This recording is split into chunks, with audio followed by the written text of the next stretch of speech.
Paano nga ba magpadala ng pera from video po to GCash online? Gamit lang po yung ating cellphone. Okay, so sa video ito mga lalabs, ituturo ko po sa inyo step by step kung paano po tayo makapadala ng pera.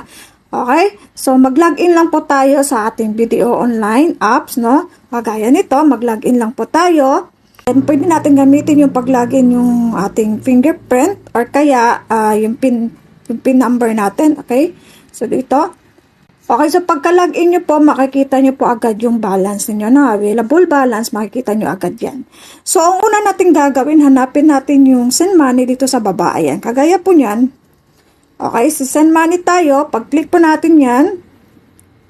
Okay, so dito, o siya nga pala sa mga bago lang po naligaw sa channel ko, kaya naman, pwedeng mag-leave sa inyo dyan, baka pwedeng pakisubscribe, or kaya kung nagustuhan nyo ang video ito, baka naman pwedeng pakilike, no? May mga tanong po kayo, wag po kayong mahiya pong mag-comment lang po sa baba, okay? So, continue tayo, no? So, okay, so dito, tap nyo lang po yung other banks and wallets, click natin yan, then dito naman po, lagay nyo lang po dito yung kagaya nito, dito, sa send money, click nyo po yung may arrow down dito, ayan, yan, so dito, para hindi na po kayo mahirapang hanapin yung GCash, type nyo lang po sa search icon, no, dito, para lalabas na agad yan, no.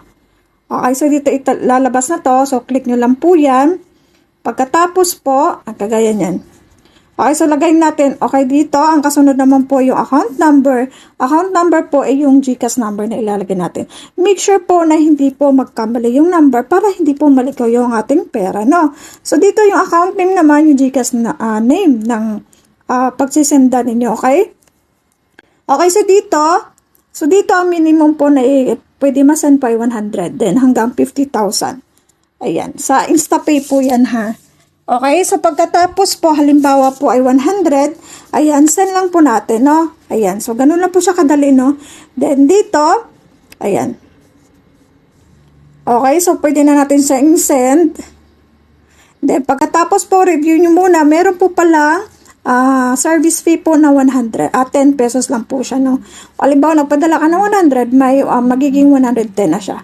Okay, so dito, review nyo muna kung tama yung number.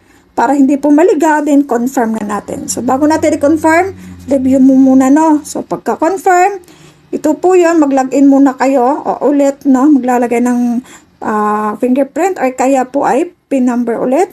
Pagkatapos, okay, so dito naman po ay, ito na yung pinakahuli, no? So, sent na siya. So, dito pwede nyo sa screenshot, then isend nyo doon sa taong pinagdala nyo ng pera. So, sana po nakatulong sa inyo. Hanggang dito na lang po. You're welcome.